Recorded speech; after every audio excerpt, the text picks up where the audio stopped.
Benim açımdan 15 Ağustos bir momentin yakalanması. Şimdi bir gün öncesi veyahut da bir gün sonrası değil. Aynı e, yani çok farklı boyutlarda bile olsa Kürt halkı açısından momentin yakalandığı bir süreçten bugünlerde de geçiyoruz aslında öz itibariyle baktığımızda. O momentin yakalanması ve oradan kar tanesi misali çığ gibi bir ortaya atılan gerçekleşen bir hamleyle birlikte aslında bir halkın varoluşunun açığa çıkması gerçekleşti diye kısaca söyleyebilirim. Şimdi 15 Ağustos 1984'ten bahsediyoruz. Bu 15 Ağustos'un mimarı tabii ki başta Kürt Halk Önderi Abdullah Öcalan'dır. Yine o dönemde gerilla saflarında birliklerde çünkü ajitasyon propaganda birlikleri vardı ve eylem hazırlıkları yapan eylemlerde yer alan birçok gerilla devrimci daha sonraki süreçte yaşamını yitirdiler, şehit düştüler. E, Ve o momentin, o anın yakalanmasında onların tabii ki çok çok çok büyük bir payı oldu. Onu belirtmek gerekiyor. Şimdi 15 Ağustos Kürtler halkı açısından neden önemli diye bir soru tabii ki e, sormak gerekiyor ve soruyoruz. O soruyu şöyle genişleteyim mi istiyorsan? Şöyle genişletelim soruyu. Tabii Kürdistan'da konuşuyoruz tabii Kürdistan'da insanlar nasıl değişti, dönüştürdü, Kürt halkının ne tür değişikliğe ulaştı. Ama tabii diasporada da o dönemde Kürtler vardı yurt dışında. Mesela bunun yurt dışındaki etkisi neydi mesela? Senin gözlemlerin nedir mesela?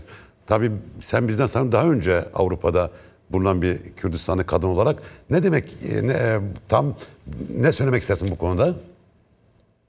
Ben 15 Ağustos atılımı gerçekleştiği zaman Türkiye'deydim, Kürdistan'daydım diyelim. Daha birkaç sene sonra geldim. Ama şöyle bir durum var tabii ki. Şimdi hamle atılımın gerçekleşmesiyle birlikte yurt dışında yaşayan Kürtlerin örgütlenmesi çok rahatlıkla diyebiliriz ki çok daha fazla genişledi. Çünkü 12 Eylül askeri darbesi ardından Avrupa'ya gelen, göç etmek zorunda kalan, kendi yaşadığı toprakları terk etmek zorunda kalan bir kesim insan vardı ve bu insanlar aslında aynı zamanda bir arayış içindeydi de. Tabii ki şöyle bir durum da var. O göçmen işçi olarak gelen kesim vesaire Kürtlük bilinci o zaman hem taptaze hem ülkeden kopuş daha yeni olduğu için de etken olarak o kesimden bir arayışı vardı. Ve 15 Ağustos atılımıyla birlikte aslında evet bir Kürtlük duygusu ben Kürdüm ve bu hamleyle birlikte bu atılımla birlikte benim kendi öz benliğim, öz isteğim açığa çıktı ve Kürt halkının Kürtistan özgürlük mücadelesinin PKK sahiplenme diyelim ki o süreçten sonra çok çok daha fazla gelişti diyebilirim. Evet. Şimdi tabii ki bu halk Buyur. açısından böyle bir şey yarattı. Ama şimdi o dönemi düşündüğümüzde örneğin birçoğumuz okumuşuzdur. 15 Ağustos atılımının gerçekleştiği zamana dair işte gerilla komutanı Mahsun Korkmaz'ın Agit'in günlüklerinde de yeri alır ve en sonunda şöyle bir şey yani Nazım Mahir'de vurgu yaptı diyelim ki işte 14 Temmuz Büyük Ölüm Orucu direnişinden Mehmet Hayri Durmuş'un ve başardık diye kendi aralarındaki yani nedir günlerce mahkemeye gidiyor ve ölüm orucunu başlatabileceğini söyleme fırsatı yakalayıp bir hamleyi nasıl geliştirdiyse gerillaların direnişi de aynı nitelikte, gerillaların kendi varlığını açığa çıkarmaları aynı nitelikte bir gelişme yarattı diyebilirim çok rahatlıkla. Şimdi biz gerilla sürecini değerlendirdiğimizde tabii ki PKK'nın kuruluş grup aşamasından itibaren aslında kadınlar da bu mücadele saflarında çok aktif bir şekilde yer aldılar diyebiliriz çok rahatlıkla Tamam, onu ama soracaktım. Yani aslında bir cümle söyleyeyim bu diaspora ile ilgili, Avrupa ile ilgili. 15 Ağustos'tan bir yıl sonra Duisburg'da bir yürüyüş görüntüsü var. Ben Mettev'in arşivinde görmüştüm. Aslında bugüne göre çok kaliteli de bir görüntüdür. Orada yani belki on binlerden ama binlerce insan yürüyor. Ve sosyolojik olarak incelenmeye değer bir görüntü. Çünkü 15 Ağustos olmuş bir yıl sonra işte senin dediğin şekilde hala diyelim ki 15 Ağustos'un etkisi Kuzey Kürdistan'da hissedilmeden hatta hissedilmişse kitleler ayağa kalkmadan Avrupa'da büyük yürüyüşler yapılıyor. Yani büyük kitlesel eylemler yapılıyor. Bunu da not etmiş olalım. Ben 15 Ağustos'un Avrupa'daki Kürtlerin etkisi itibariyle. Şimdi tabii 15 Ağustos siyasal, toplumsal ve kültürel alanda çok büyük değişikliklere yol açtı. Buna aslında devrimsel gelişmeler diyebiliriz. Yani devrim sadece bir moment olarak almamak gerekiyor. Devrimi bir sürekli aldığımız zaman bu 41 yıl içerisinde Kürdistan'a gerçekten inanılmaz baş döndürücü gelişme yaşandı ve hepsi bir kendi açısından incelenmeye, araştırmaya değer gelişmelerdi bunlar, ama en önemli gelişme belki toplumun %50'sini oluşturan ama 15 Ağustos öncesi eve kapatılmış, işte erkek egemen ideoloji tarafından yok sayılmış kadınlar açısından yaşandı. Buradan baktığımız zaman kadınların 15 Ağustos sonrası hayatında ne tür değişiklikler oldu? Yani bu evet devrimdir dediğimiz ne tür bir değişiklik oldu sence? Yani ben şöyle devam etmek istiyorum Cahit Evan. Bir momentin yakalanması tabii ki akışkan bir şeydir. Devam ediyor. Bu Kürt halk açısından nasıl 27 Kasım 1978'de önceki süreçte başladı ve o anın yakalanmasıyla aslında çok devasa bir gelişme yaratıldı. Ben o noktayı söylemiştim ve şu anda da yani o momentin yakalanmasının ardından yaşanan gelişmeleri birebir yaşıyoruz, görüyoruz o anlamda. O anda yaşandı bitti anlamında değil. Onun etkisi hala günümüzde devam ediyor. Tabii ki 15 Ağustos açısından da bu böyle, ama o anın yakalanması böyle bir şeyin yaratılmasına sebep oldu demek istemiştim. Onu belirtmek istiyorum. Evet, şimdi kadınlar açısından değerlendirdiğimizde ise şimdi sen de belirttin aslında Kürt kadınları açısından şöyle deniyordu. İşte Kürt kadınlar gerçekten bulundukları neresi olursa olsun, bu Kürdistan hangi coğrafyası olursa olsun, hangi kenti olursa olsun, hangi alanı olursa olsun kadınlar sürekli nedir? Eve kapatılmış. Devletin en küçük çekirdek temsilcisi olarak işte aile nezdinde tamamen evin içine kapatılmış, günlük kendi yaşamını idame ettirme kavgasını sürdüren bir Kürt kadın gerçekliği tabii ki o dönemde var. Şimdi bu toplumun bütün kesimlerine yansıyan bir yaşam biçimi.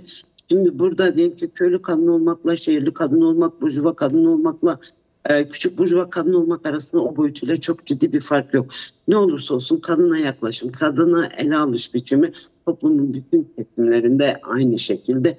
Belki yaklaşımlarda farklılıklar var ve bu farklılıklar kadının yaşam düzeyinin, yaşam seviyesinin, yaşam için yürüttüğü mücadele çok da etkilemiyor farklı yaklaşımlar ve bundan dolayı da 15 Ağustos atılımından sonraki süreçte kadınlar gerçekten şöyle bir yaklaşımı açığa çıkardı.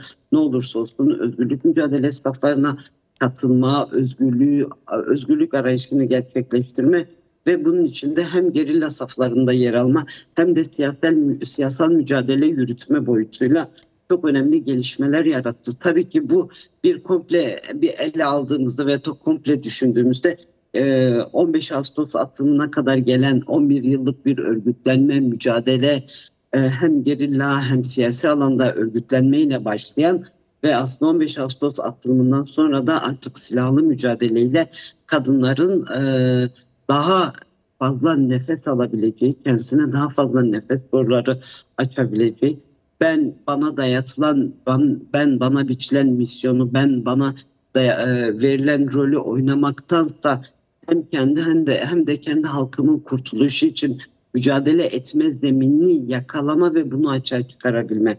Şimdi örneğin 80'li yılların başına baktığımızda aslında 15 Ağustos atılımından önce işte bir Besanuş pratiği var.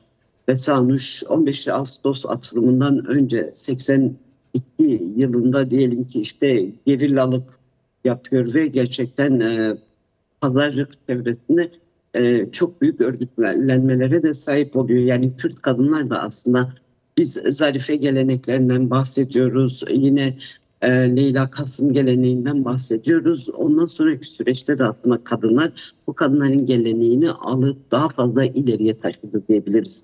Evet. Şimdi tabii ki ben 15 Ağustos atılımını askeri boyutuyla ele almak aslında atılımı biraz da darlaştırır. Bunun yarattığı siyasi gelişmeleri düşündüğümüzde, bunun yarattığı ideolojik gelişmeler düşündüğümüzde aslında kadının yaşamın her alanında daha fazla kendi gücünü açığa çıkarması, kendi varlığını göstermesi boyutuyla çok rahatlıkla ele alabiliriz. Örneğin gerilla mücadelesi olmasaydı, diyelim ki işte 90'lı yıllarda, çok basit, e, yakın bir tarihtir aslında düşündüğümüzde, işte Leyla Zana mecliste yeşil, sarı, kırmızı ile başını bağlayıp da gidip de mecliste Kürtçe yemin edemezdi en basitinden. Yani birbiriyle bağlantılı. Daha sonraki süreçte, diyelim ki işte çok daha sonraki süreçte, işte milletvekillerinin seçilmesinden, diyelim ki parlamentoya gitmesinden, 2000'li yılların başından itibaren diyelim ki ele aldığımızda, işte belediyeleri, kendimizin, Kürt halkının kendi iradesini belediyelere yansıtıp onlarca yüzlerce belediye başkanını seçip de kendi temsiliyetini en yakın yerel yönetimlerde görebilme zeminini açığa çıkabilmekte. Tabii ki bunu şöyle de diyebiliriz: belediyelik çalışmalarında işte Edip Solmaz'dan da insan çok rahatlıkla bahsedebilir. Bunların hepsi bence birbiriyle bağlantılı ve birbirini besleyen şeyler. Şimdi, tabii ki bunun evet dinliyorum. Evet, şimdi tabii bir sorum var. Çünkü dünya tarihinde kadınların kitlesel katı devrimler de var. İşte İran'da 1979'da Şubat öncesinde gerçekten Tahran sokaklarında 10 binler, 100 binler kadın yürüdü. Ama devrimden sonra kadınlara herhangi bir hak verilmedi. Tabii 84 sonrası Kürdistan'daki bu değişim ve dönüşümde Kürdistan kadını çok görünür oldu. Şu anda da çok güçlü bir kadın hareketi var. Peki böyle bir tehlike var mı ilerisi için? Şu anda Kürdistan kadının elde ettiği kazanımlardan geri düşme veya geriye itilme, erkek egemen ideolojisi tarafından böyle bir tehlike görüyor musun şu anda? Kısaca rica edeceğim, evet. Yani şöyle bir nokta, onu sen İran'daki İslam devrimi öncesindeki Cezayir'de de var, Vietnam'da da var aslında. Cezayir modeli örneği var. Ondan sonra çok rahatlıkla işte Sovyetler Birliği, Rusya Sovyetler Birliği devrimine kadar insan çok rahatlıkla götürebilir. Kadınlar, diyelim ki İkinci Dünya Savaşı'nda da Sovyetler Birliği'nde kadınlar çok aktif bir şekilde savaşta yer aldı. Özgürlük savaşı verdi aslında o dönemde Hitler faşizmine karşı. Ama ne oldu? O iş bittikten sonra kadınlar çıktıkları mekanlara geri dönüp işte ev kadını oldu, ya da doktorluğunu yaptı, ya da yaşamını eski şekilde idame ettirmeye devam etti.